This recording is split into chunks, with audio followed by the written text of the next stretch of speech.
Ya vamos. Ay. No se para, pues. Acá vamos.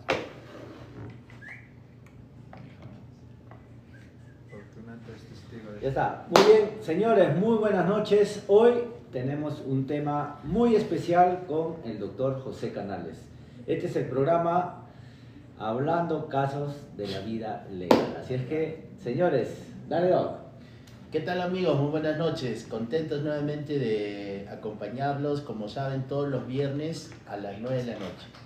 Efectivamente, como dice Cristian, hoy día vamos a hablar de varios temas, pero creo que el de suma importancia va a ser cómo evitar estafas cuando adquirimos propiedades, ¿no? Terrenos, propiedades en general, inmuebles. Entonces, Doctor, a ver, ¿cómo podemos comprar un terreno? ¿Cómo el ciudadano de a pie puede comprar un terreno?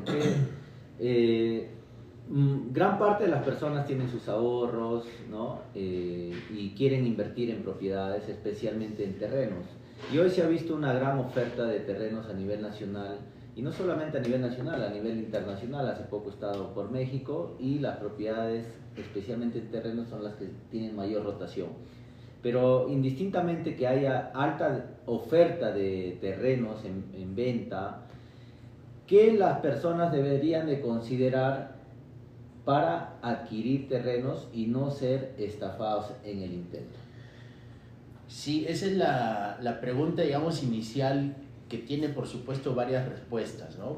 Va a depender mucho, primero, de la condición técnica y jurídica que tenga la propiedad que queremos adquirir. Creo que lo ideal es que el terreno que vayamos a comprar, o en general propiedad inmueble, esté inscrita en registros públicos. Eso nos da seguridad jurídica, publicidad, quién es el titular, cuáles son las características técnicas del predio. Inclusive en la partida registral del inmueble podríamos revisar los antecedentes, ¿no? Desde la primera de dominio, le llamamos primera de dominio, la primera vez que se inscribió la propiedad inmueble. Entonces, ese es un primer punto. Ya, o sea, digamos, ¿qué tiene que hacer una persona antes de comprar una propiedad? Dice, inscribir en registros públicos, el que esté inscrito en registros públicos. Ah, no se escucha bien. Me dice, ¿y dónde está el micrito? Aquí no está. Está en su bolsita. Búscalo en su bolsita. Bien, señores, entonces, si se está escuchando igual, vamos a poner el micro para que se escuche mejor. Pero las personas tienen que ver que esté inscrito en registros públicos, ¿sí? Efectivamente. Pero basta que esté inscrito en registros públicos la propiedad, o esta persona tiene que ir donde un abogado para revisar todo el trámite sucesivo de esa propiedad. Ajá. Nos habíamos comprometido a no utilizar palabras técnicas, ¿recuerdas? Claro. Ya, entonces, ¿qué cosa es tracto sucesivo? El tracto sucesivo no es sino la secuencia que se va dando de un propietario a otro, es como decir la historia, ¿no? La historia. Desde la primera vez que se inscribió la propiedad hacia adelante. Entonces, ese es un primer punto.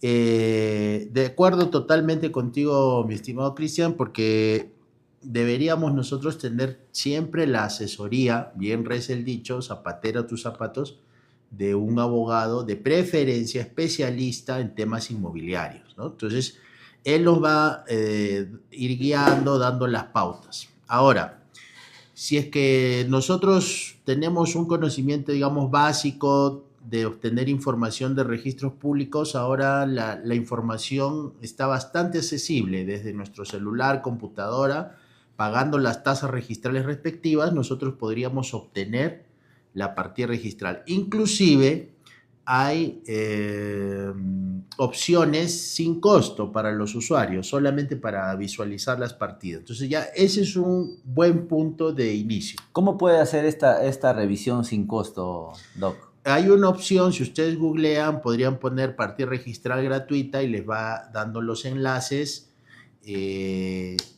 Al comienzo la página les pide su identificación, que es su número de DNI, código de verificación, y a partir de ahí les da un tiempo determinado para la visualización, ¿no? Yeah. Hay que advertir que esta visualización que vamos a hacer no nos permite a nosotros obtener un certificado literal, que es lo que la notaría nos va a pedir luego para elaborar la minuta y la escritura pública. Pero sí ya nos va dando una información básica inicial, ¿no? Ya es un buen punto de partida. Claro, el tema de la partida registral. Ahora, hay, digamos, la costumbre es ir a la ventanilla de registros públicos, darle el número de partida y te dan una copia literal de esa partida, ¿no? Certificada para que puedas hacer los trámites en la notaría, ¿no es cierto? Sí. Pero, como nos mencionas, también ahora podemos verlo de manera virtual y totalmente gratis.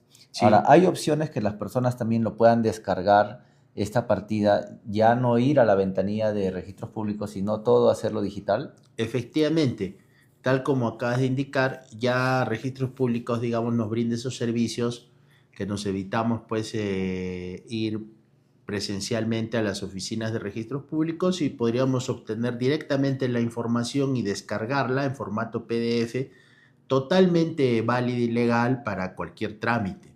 Entonces, podemos acceder, por ejemplo, el diminutivo es el SPRL, que es Servicio de Publicidad Registral en Línea, que brinda registros públicos, y a partir de allí, inclusive sin tener el número de partida registral, podríamos previamente hacer una búsqueda, ¿no?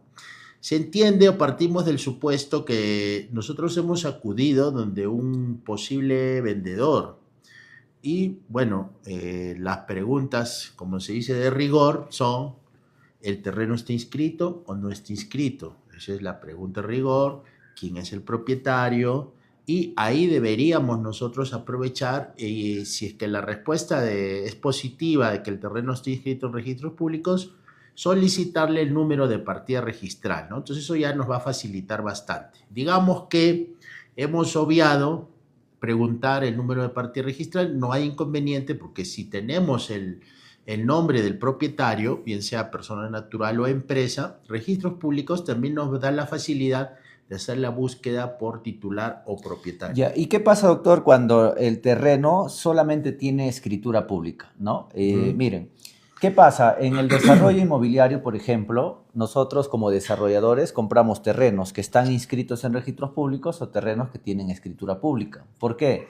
Porque la función del desarrollador inmobiliario es justamente hacer todo el saneamiento físico legal, físico en el sentido de darle pistas, veredas, redes de agua, desagüe, y legal, título de propiedad, inscrito en registros públicos, independizado al cliente. ¿Y eso qué le permite a nuestros clientes? Que el terreno que ellos están comprándonos a nosotros se revalorice. Correcto. Cada vez que hacemos el saneamiento físico legal, el terreno empieza a revalorizarse en el tiempo. Entonces, una vez que se revaloriza, obviamente ellos ganan y gana la inmobiliaria también.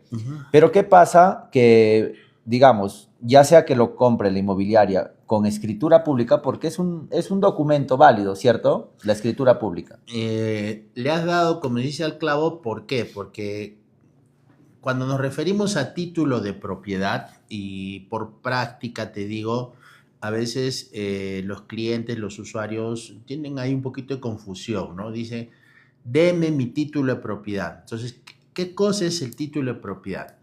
En la legislación peruana vigente, no necesariamente el título de propiedad es una escritura pública o una inscripción en registros públicos. El título de propiedad podría ser también un documento privado, o inclusive, exagerando el ejemplo, podríamos decir que tengo un título de propiedad que no está reflejado en un documento, ¿no? Pero sí está avalado porque mis abuelos o mis antecesores familiares han tenido de repente un contrato privado, o quizá haya sido una compraventa que nunca existió en documento, ¿no? Porque recuerda, antiguamente, bien decía, la palabra valía más, ¿no?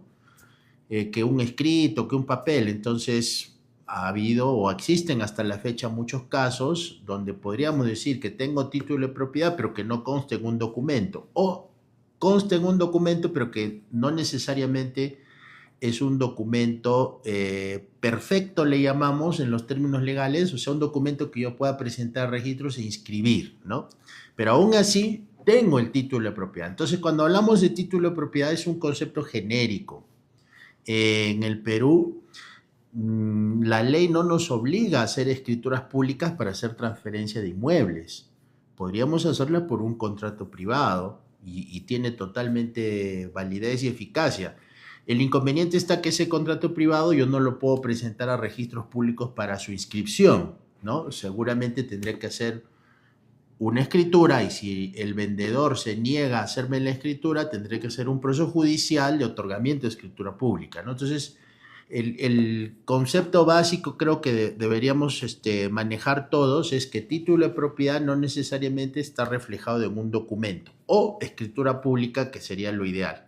Entonces, respondiendo a tu pregunta, efectivamente los desarrollos inmobiliarios, muchas veces los desarrolladores inmobiliarios, personas naturales o empresas, adquieren terrenos y estos terrenos puede ser que no estén aún inscritos en registros públicos, ¿no? Entonces, el desarrollador inmobiliario lo adquiere mediante una escritura pública. Entonces, si nos preguntamos, ¿la escritura pública es título de propiedad? Es título de propiedad. ¿La inscripción de registros públicos es título de propiedad? Es título de propiedad. A diferencia de la escritura pública, más bien sí, si voy a registros no voy a obtener información de los antecedentes de ese inmueble, ¿no? Entonces, lo que habría que hacer ahí es un estudio de títulos diferente porque no voy a poder obtener la información como si la tendría de un inmueble registrado. ¿Y de qué otra forma podría obtenerla? Bueno, si el vendedor me dice que su escritura pública es su título de propiedad, habrá que pedirle también un antecedente, ¿no?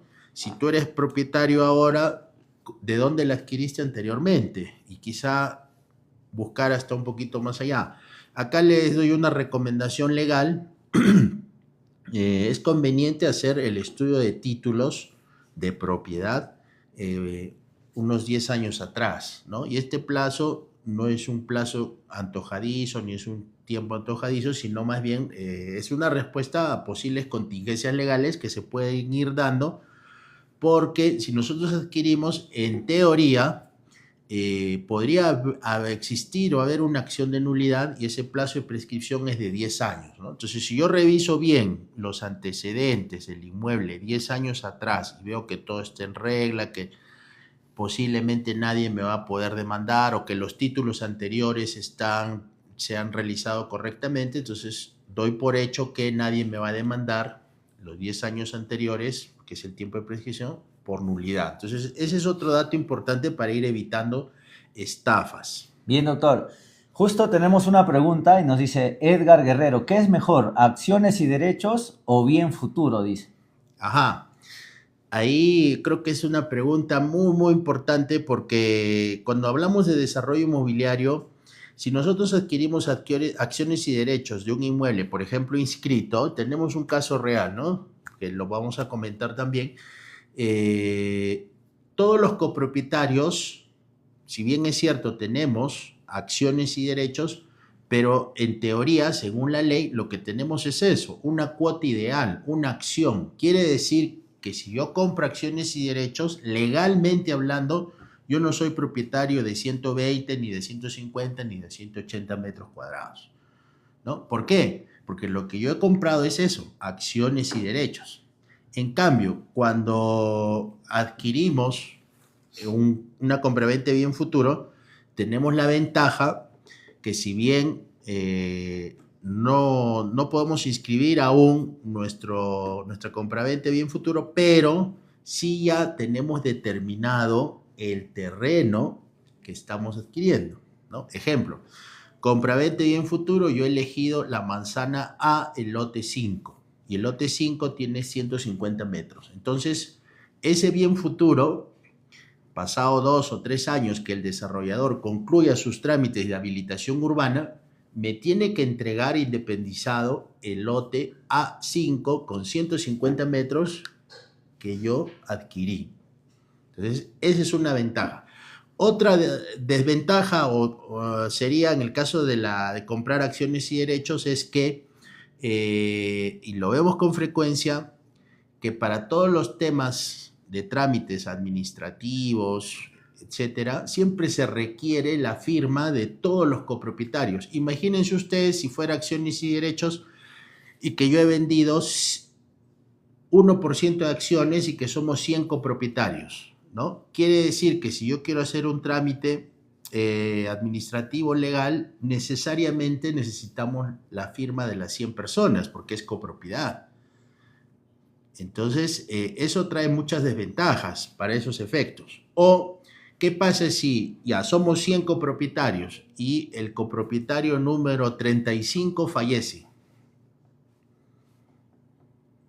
Entonces, ahí los demás copropietarios, los otros 99, vamos a quedarnos un poco entrampados por el fallecimiento de uno de los copropietarios. ¿Por qué? Porque para efectos de realizar cualquier trámite legal, el copropietario 35 fallecido, sus familiares van a tener que hacer un trámite, lo estuvimos hablando creo la semana pasada, de sucesión intestada. Entonces, ese ya es un trámite que mientras demore para ver quiénes son los herederos del copropietario número 35 fallecido, todos los demás copropietarios vamos a tener que esperar, ¿no? A resultas de saber quiénes son sus herederos. Y ni qué decir si de los 100 copropietarios, doy otro ejemplo, el copropietario número 41 resulta que le debía al banco. ¿Y qué hace el banco? Le embarga sus acciones y derechos en la partida registral, porque algo que tenemos en común los 100 copropietarios en el ejemplo es que solo tenemos una partida registral, no tenemos 100 partidas registrales, sino una sola. Entonces, este embargo que va a hacer el banco en contra de el copropietario 45 va a recaer sobre la misma partida que tenemos en común todos. Entonces más genera desventajas. Digamos, ¿qué pasaría si en un desarrollo inmobiliario el desarrollador vende por acciones y derechos a más de 1000 familias? ¿Qué pasaría? O sea, ¿es recomendable o es recomendable, digamos, que venda mejor con bien futuro, con escritura pública y luego que la inmobiliaria haga pues el saneamiento físico legal? ¿Qué es lo más recomendable? Estaba yo dando el ejemplo con 100, ahora tú lo has vuelto más complejo, ¿no? Claro, porque o sea, imagínate 1000. ¿no? Hay proyectos, ¿no? Claro, imagínate 1000, ¿no? En 1000 personas, pues puede ocurrir muchas cosas, ¿no? En el transcurso que se va avanzando con el proyecto. Cosas como, o situaciones legales como fallecimiento de uno de los copropietarios, embargos que pueden hacer los bancos o acreedores a uno o más de los copropietarios, y todos esos embargos se van registrando en la partida registral, reitero, partida registral única que tenemos en común todos. Yo había dado un ejemplo de 100, pero tú habías dado un ejemplo mayor, imagínate 1000. ¿No? Y acá viene también Pero es que las personas que compran el inmueble dicen, bueno, estoy comprando mi terreno y lo estoy inscribiendo en registros públicos, los derechos y acciones que yo tengo. Con eso aseguro que estoy comprando un terreno. O sea, esa es una seguridad jurídica para el comprador. Eso es lo que entiende en ese momento. Pero así, digamos, desde el punto legal, que todos los días ves el tema legal, no está comprando un terreno. ¿qué está comprando? Acciones y derechos. O sea, es dueño de todo y de nada a la vez. Sí, mira. Para que sea su terreno tienen que independizar o subdividir el terreno. Así es. Y mira, ya ahora sí voy a comentar un caso real, ¿no? Que estamos viendo con Cristian. Justo se trata de un cliente que ha comprado acciones y derechos y resulta que uno de los copropietarios, recuerden que yo di el ejemplo de 100, ¿no? Pueden ser 10, 40, 50 o 1000, pero basta que uno de los copropietarios diga, ¿sabes qué? El proyecto está demorando mucho, no veo que haya obras, así es que demando división y partición en contra de los otros 99 copropietarios, ¿no? Y además le pido al juez que me conceda una medida cautelar de anotación de demanda. Esa anotación de demanda, ¿dónde se va a registrar? En la única partida que tenemos en común todos los copropietarios. Entonces, fíjense todas las situaciones que puede ir generando. Todas las marañas, ¿no? Que son Así complicaciones. Y tenemos otra consulta y nos dicen, entonces, ¿cómo aseguro mi inversión? ¿De qué manera aseguro mi inversión? Nos comentan. Bueno, al inicio comentábamos, ¿no? Para evitar estafas hay situaciones, digamos, ideales, ¿no? partimos de lo ideal, que es adquirir un inmueble que esté inscrito en registros públicos. Ya ese es un punto de partida, me parece importante. Pero tú nos comentabas, Cristian, que pues no siempre las propiedades están inscritas en registros públicos. Entonces, bajamos un poquito de nivel, digamos, y solamente existiría una escritura pública. Aún así, hay que hacer un estudio de títulos. Ahora, ¿cuál sería la compra ideal? Bajemos un poquito más de nivel y nos hacíamos la pregunta minutos atrás, ¿compraventa bien futuro o copropiedad, acciones y derechos? Por las razones que les estamos comentando, que no son razones teóricas, las vemos en el día a día. Y bueno, es muy complejo adquirir proyectos inmobiliarios con acciones y derechos porque cuando se da esta clase de situaciones, reitero, reales, las vemos, complica muchísimo. Entonces, si tendríamos que elegir entre bien futuro y acciones y derechos, obviamente pues con bien futuro, perdón, tendríamos menos riesgos legales, ¿no? Buenísimo, Doc. Pero ¿qué pasa? Digamos, la persona que va a comprar un terreno hace todas las averiguaciones, indagaciones, ve todo el historial de la propiedad, conversa con el propietario para comprar y al final el propietario, digamos, en caso de los desarrolladores, ¿no? Uh-huh. Se compra el propietario y el propietario decide después no vender. Es más, vende la propiedad por segunda vez, ¿no? Es el caso de los estafadores que estamos También viendo, tenemos ¿no? otro Entonces, caso ahí que estamos viendo. ¿cómo sería en ese caso, digamos, cómo podrían estas personas, desarrolladores, poder asegurar, digamos, esa inversión? Porque al final puedes tener el mejor contrato, o sea, puedes tener un documento, las mejores cláusulas, lo que justamente nos hablaban ahí en los comentarios, pero el tema es la persona, ¿no? Porque tú puedes hacer un buen contrato, lo que hablaba hace un momento, la palabra es lo que tiene poder, es lo que manda al final del contrato que tú puedas firmar. Si tú has quedado con alguien hacer una compra-venta, pues eso tiene que ser.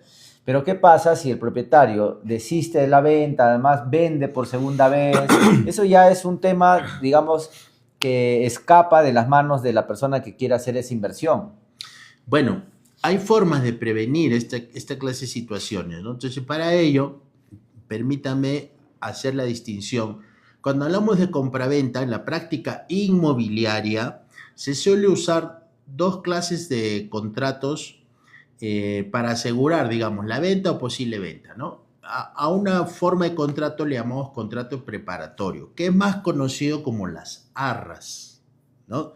Entonces, a través del contrato preparatorio, digamos, yo todavía no estoy comprando, pero lo que sí estoy haciendo es manifestar mi voluntad de compra y para ello entrego cierta cantidad de dinero que, reitero, se denominan arras. Arras es sinónimo de señal, de seña, ¿no? De aseguramiento. Entonces, por ejemplo, si el terreno cuesta $500,000, entonces el propietario me dice, ¿sabes qué? Quiero que me pagues los $500,000 en 3 meses.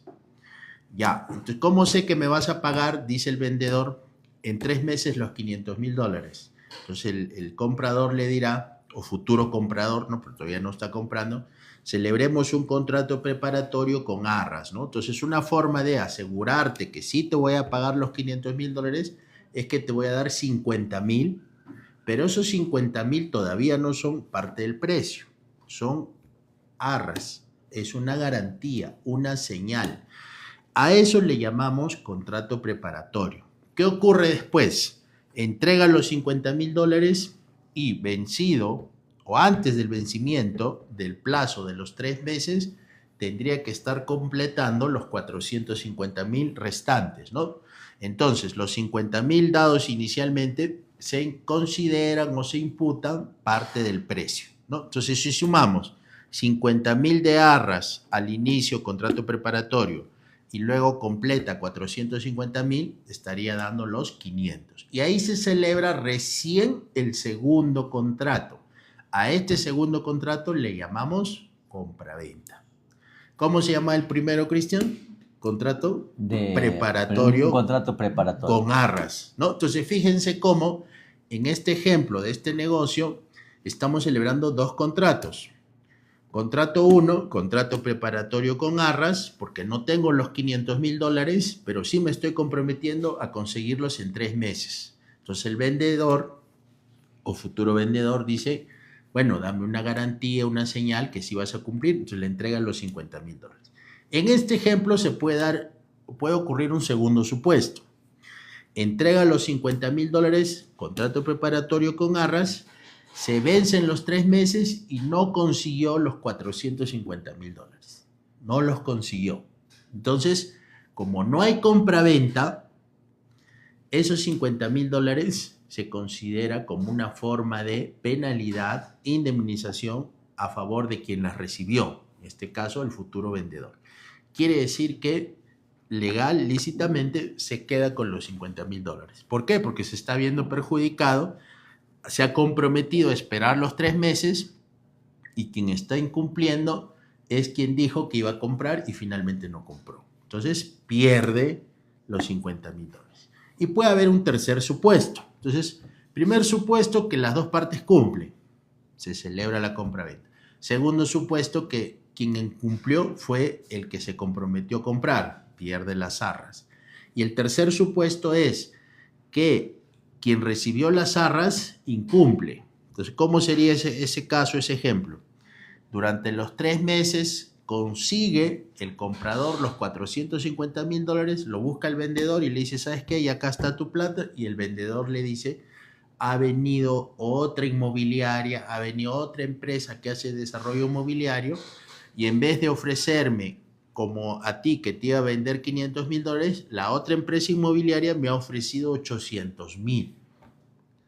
Entonces, como estamos hablando de un negocio, el propietario vendedor dice, yo prefiero vender, como es lógico, al que me va a pagar 800 y no a ti que me ibas a pagar 500. En este último ejemplo, el que recibió las arras debe devolverlas el doble. Quiere decir que debería devolver $100,000. Entonces, si hacemos números, devolvería $100,000, ¿no? 50 que recibió al inicio, más 50 de sanción al que le iba a comprar, y aún así sigue siendo un negocio para él. ¿Por qué? Porque está vendiendo ahora 800. Entonces perdió, pero no tanto, y sigue ganando más, porque hubiera vendido a 500. Entonces son situaciones, supuestos que se van dando. Esto es cuando se producen contratos preparatorios. Ahora, nuevamente, lo ideal es que la empresa inmobiliaria, el desarrollo inmobiliario, no celebre contratos preparatorios porque podría estar sujeto a estas situaciones, que son situaciones naturales, reales, humanas, pero comerciales, diría también. Lo ideal sería que celebren la compraventa, ¿no? Y a esta compraventa le llamamos compraventa definitiva, ¿no? Donde no hay arras, tomando el ejemplo anterior, esos $50,000 iniciales no serían arras, sino serían parte del precio. Y los 3 meses posteriores que se está dando de plazo es para cancelar el saldo del precio. Entonces, esta otra forma de contratar definitivamente para el desarrollador inmobiliario y para los clientes que le van a comprar al desarrollador inmobiliario bien futuro, genera pues mucho más garantía, mucho más seguridad. Buenísima información, doctor.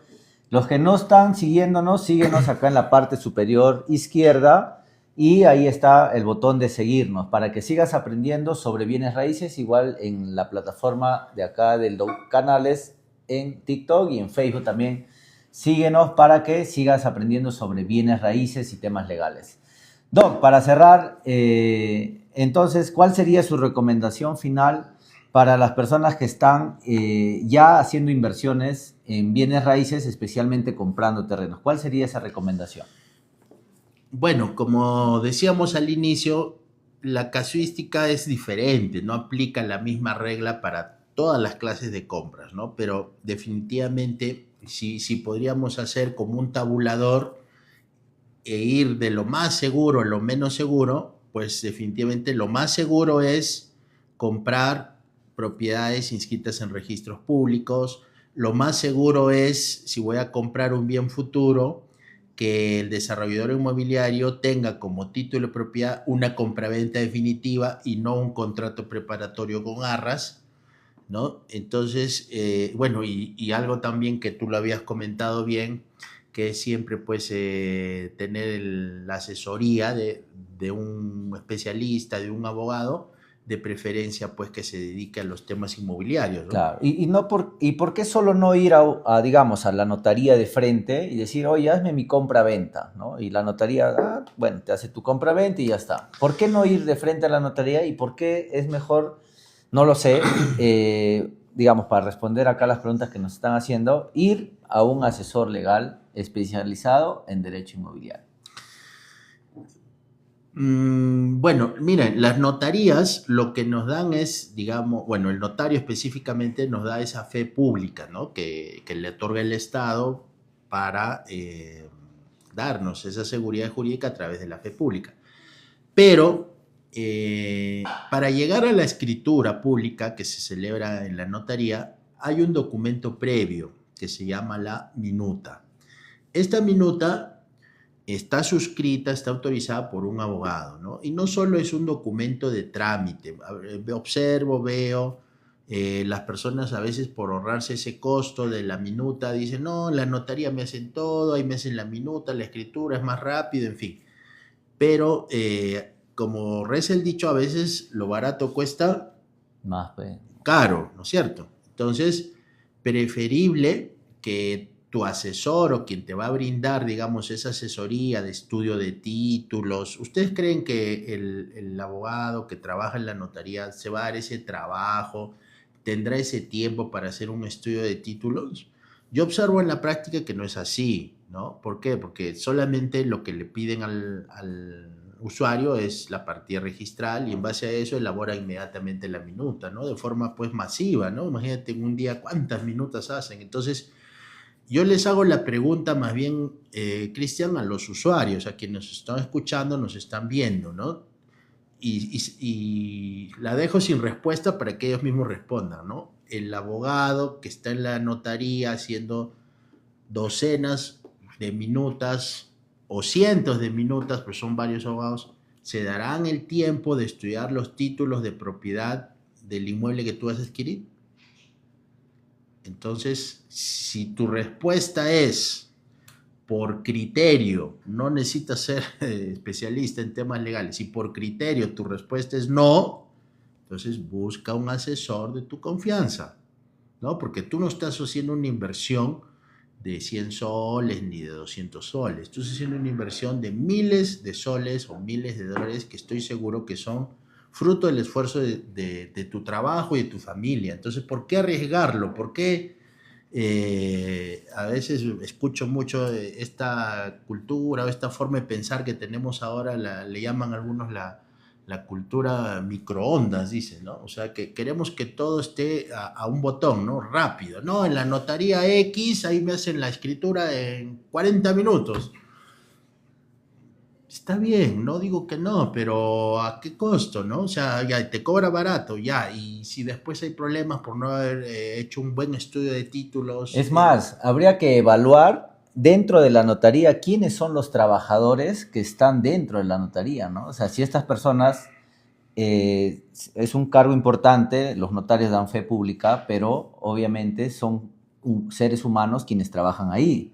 Por lo tanto, también habría que ver, oye, esta persona realmente es de mi confianza para yo hacer un trámite legal, una compraventa, ¿no? Porque en bienes raíces no estamos hablando pues de un sol, 2 soles. Exactamente. Entonces, esta persona será de mi confianza porque en una notaría pues trabajan infinidad de personas, ¿no? Entonces, por ahí al notario se le puede ir la mano, no puede de repente verificar bien quién es su personal.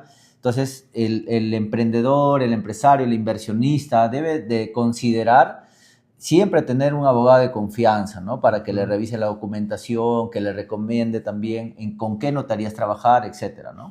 Sí, creo que es muy importante también lo que acabas de comentar y bueno, ahí reza el dicho también, en todos lados se cuecen habas. No estamos acá desde esta tribuna, desde este humilde podcast a hablar bien ni mal de nadie, pero sí es cierto lo que tú comentas, ¿no?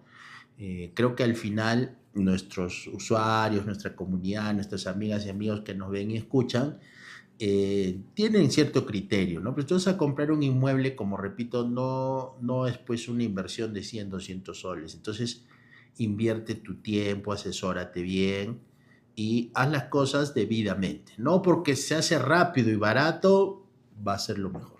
Claro, dice, soy su hincha, doctor Canales, nos comentan en los comentarios. Dice, Henry, dice, hay notarías que no te piden pagar el alcabala, hay otras sí, ¿no? Nos dice acá en los comentarios. Ajá.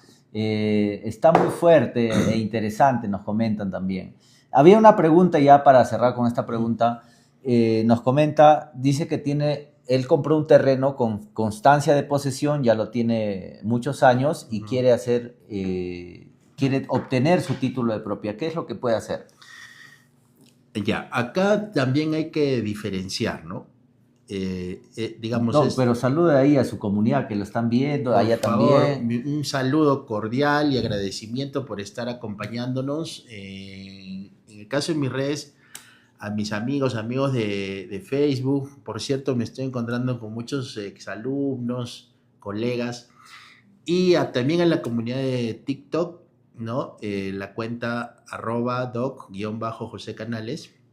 Les comentaba, hay que hacer el distingo, ¿no? Entre dos conceptos jurídicos, pero lo vamos a decir con palabras sencillas. Una cosa es la posesión y otra institución jurídica diferente es la propiedad, ¿no? Entonces, la realidad nacional es que muchos de los inmuebles no están inscritos en registros públicos. Entonces, estamos frente a una propiedad inmueble informal.